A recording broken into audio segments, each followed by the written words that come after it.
दोस्तों, एक साधारण सा गांव बंसीपुर। यहाँ ना बिजली नियमित आती थी, ना पानी। कच्ची सड़कें, मिट्टी के घर और पीपल के पेड़ के नीचे दिन गुजारते लोग। इसी गांव की एक टूटी झोपड़ी में रहता था चंदन। उम्र 5 साल। माँ बचपन में चल बसी थी और बाप का कुछ पता नहीं था। गांव वालों के लिए चंदन एक बेघर लड़का था। ना कोई पूछने वाला, ना संभालने वाला। लेकिन चंदन को दुनिया की सबसे बड़ी चीज चाहिए थी, पढ़ाई। और वो उसके पास नहीं थी। चंदन की सुबह सूरज निकलने से पहले होती।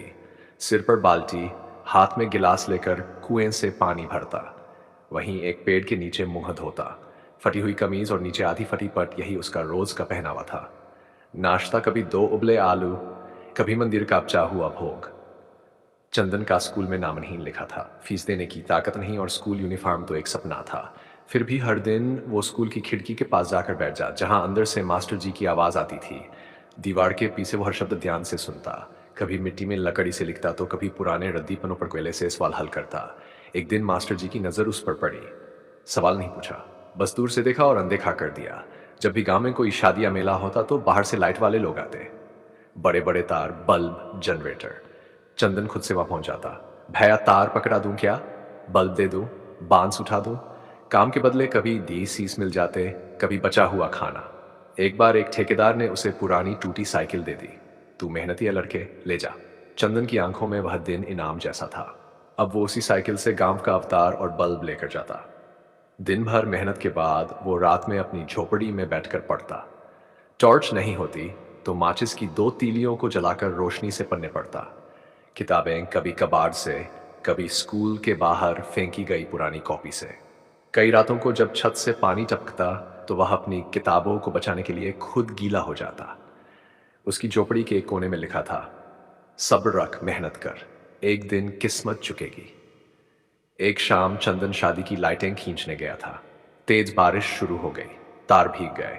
सब भागने लगे। लेकिन चंदन अकेला वहीं रुका रहा। भीगे तारों को समेटता रहा, बल्बों को सूखी बोरी में रखता रहा। ठेकेदार चिल्लाया, पागल है क्या? जान प्यारी नहीं तुझे? चंदन बस मुस्कुरा कर बोला, बल्ब जले या ना जले, लेकिन किसी का नुकसान तो नहीं होना चाहिए ना भैया। उस दिन उसे फिसी मिले, जिंदगी में सबसे ज्यादा। वो रसीद लेकर सबसे पहले गया गांव के स्कूल के बाहर की रद्दी की दुकान पर। एक पुरानी गणित की किताब और एक पेंसिल खरीदी। फिर एक दिन की बात है, गर्मी अपने चरम पर थी। बंसीपुर का सूरज आसमान से आग बरसा रहा था। गांव की धूल भरी गलियां दोपहर में वीरान हो जाती। लेकिन चंदन इस मौसम में भी काम कर रहा था। अब वह सिर्फ बल्ब पकड़ने और तार खींचने तक सीमित नहीं था। वह अब बिजली का काम सीख भी रहा था। लाइट वाले भैया ने उसे सिखाना शुरू कर दिया था कि कैसे वायरिंग होती है, कहाँ से करंट आता है और क्या क्या सावधानी रखनी चाहिए। वो अपने झोपड़ी के बाहर बैठकर टूटी वायरिंग जोड़ने की प्रैक्टिस करता। कभी साइकिल की घंटी में बल्ब लगाकर खुद से रोशनी निकालने की कोशिश करता, लेकिन उसके भीतर असली चमक अब ही पढ़ाई की थी। हर रात वो लाइट के काम से लौटकर अपनी फटी कॉपियों और किताबों को मोमबत्ती की लौ में पढ़ता। पसीने और धूल के बीच से रास्ता बनाकर वो पढ़ाई से रोशन करना चाहा था। एक दिन सरकारी स्कूल में अचानक बिजली चली गई, गर्मी में खेत बंद हो गए। मास्टर जी परेशान थे। उसी वक्त बाहर दिया था चंदन।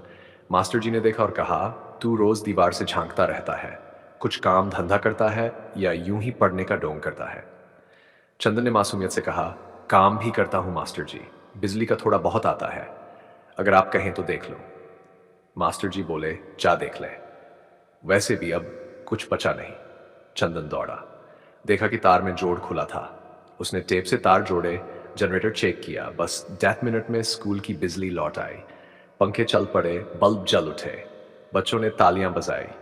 मास्टर जी ने चंदन से कहा, तू तो सच में काम जानता है, कल से तू बाहर मत बैठा कर, स्कूल के अंदर आकर बैठा कर, मैं खुद तुझे पढ़ाऊंगा, तेरी मेहनत मायने रखती है। चंदन की आंखों में चमक आ गई। उसने हाथ जोड़कर कहा, धन्यवाद मास्टर जी, पढ़ाई का बहुत शौक है, बस कोई मौका नहीं मिला था। मास्टर जी बोले, मौका खुद नहीं आता बेटा, जिसे पाना होता है वो खुद मौका बनाता है। अब चंदन स्कूल के अंदर बैठने लगा। मास्टर जी ने उसके लिए एक पुरानी बेंच रखवाई थी जिस पर लिखा था, मेहनती विद्यार्थी। अब उसे साफ पुरानी किताबें मिलने लगी। बच्चे उससे सवाल पूछते। पहली बार गांव के बच्चों ने किसी अनाथ लड़के को भैया कहा।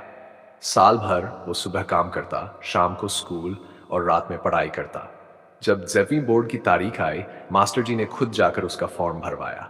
पहली बार चंदन ने यूनिफॉर्म पहनी। एक ने चप्पल दी, किसी ने पेन और ज्योमेट्री बॉक्स। परीक्षा के दिन वो साइकिल से सेंटर पहुंचा। जेब में दैन और दिल में आत्मविश्वास था। 2 महीने बाद जब रिजल्ट आया तो स्कूल की दीवार पर सबसे ऊपर नाम था चंदन कुमार 94.6%। गांव वाले हैरान थे, कुछ रो पड़े। मास्टर जी बोले, इस लड़के ने गांव का नाम रोशन कर दिया। जिसके पास कल तक किताब नहीं थी, आज वह टॉपर है। अगले दिन पंचायत भवन में कार्यक्रम हुआ। प्रधान जी ने घोषणा की, आज से इस बच्चे की झोपड़ी पक्की कराई जाएगी और आधा बीघा जमीन इसके नाम की जाएगी। कुछ ही हफ्तों में उसका नया घर बन गया। दरवाजे पर नाम था चंदन कुमार विद्यार्थी। उसके खेत में हल्की सी फसल बोई गई, लेकिन असली फसल गांव के बच्चों के दिलों में उगी हिम्मत, मेहनत और उम्मीद की।